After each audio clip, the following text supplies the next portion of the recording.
चली बबुआ सुजीत के गीत रहल दुश्मन मिले मतलब यार ना मिले ना मिले ना मिले।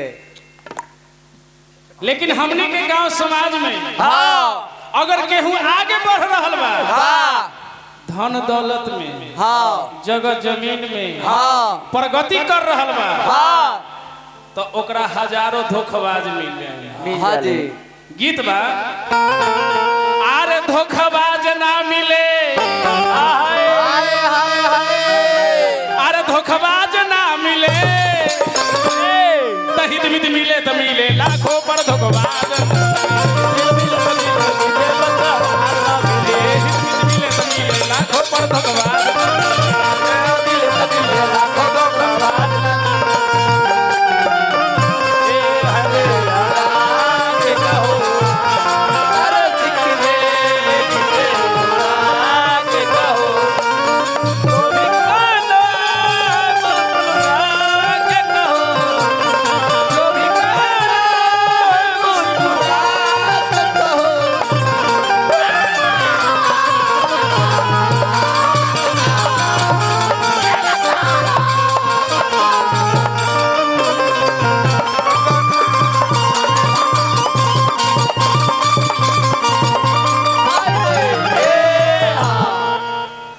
धर्मराज जस धर्म के रक्षक अर्जुन जैसन भाई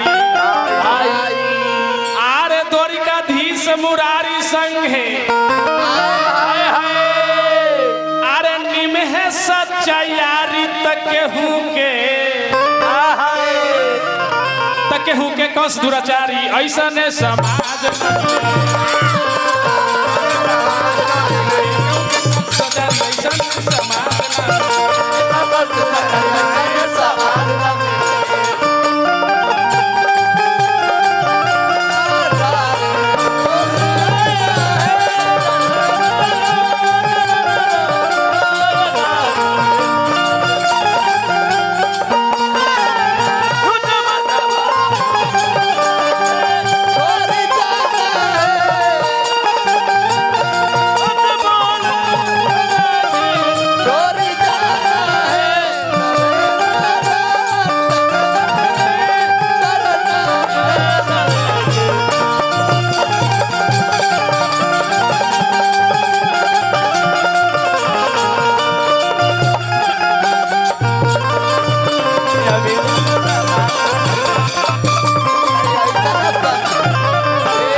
आरे राजा नीली मोर ध्वज ऐसन ताम्र ध्वज ऐसन लाल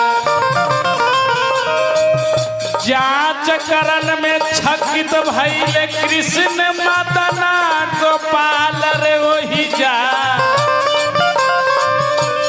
सृष्टि सिरजनहार के अंदाज ना सृष्टि सिरजनहार के अंदाज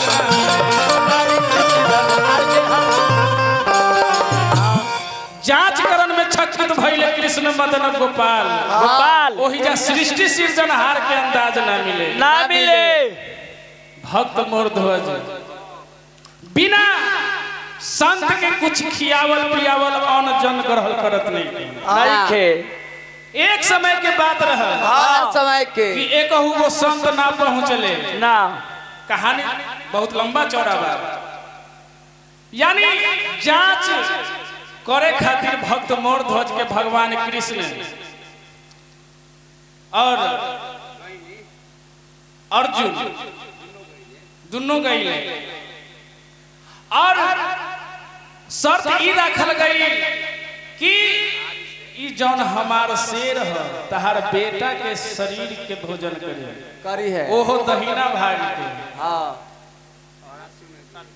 भक्त मोर ध्वज धर्म के कारण अपन बेटा के आरी से चिड़वा दी है आज जैसे ही आरी से चिड़वैले वैसे ही फूल के वर्षा हो गई तो ओही जा सृष्टि सिरजनहार के अंदाज ना हमनी के संसार में अनेक प्रकार के भक्त भाई अनेक प्रकार के भक्तों के भक्त भइल बा। गीत बा अरे हित मीत के प्रीत के कारण केहू बने दीवाना। आप कहते हैं कि हमारा हित है।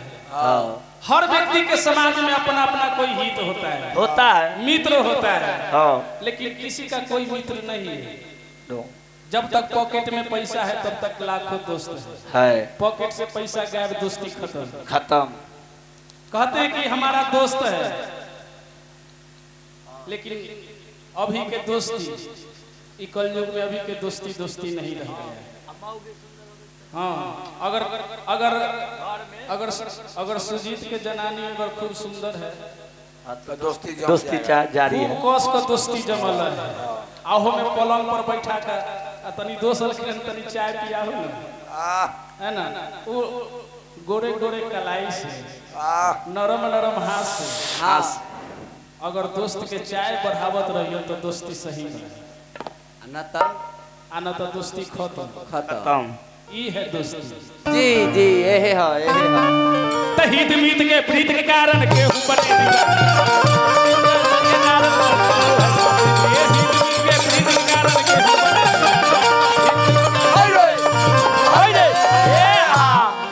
लेकिन वो इंसान न जाने दुनिया हो त बिराना। राजा नल के भूषण भाई रे जस का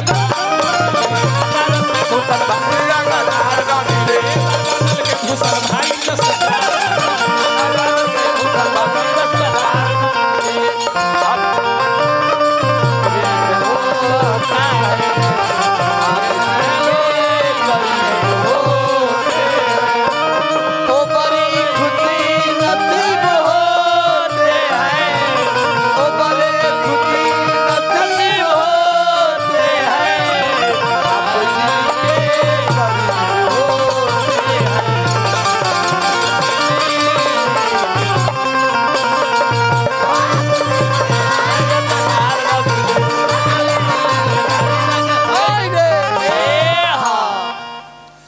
अरविंद यादव सोच सोच के हो गए। अरविंद यादव सोच के हो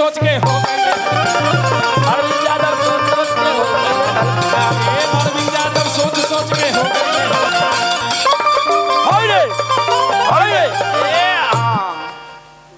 आर दुनिया लल मुनिया पार हो गईले कुर्बान। तसारु सार मिले दिलदार जुआ।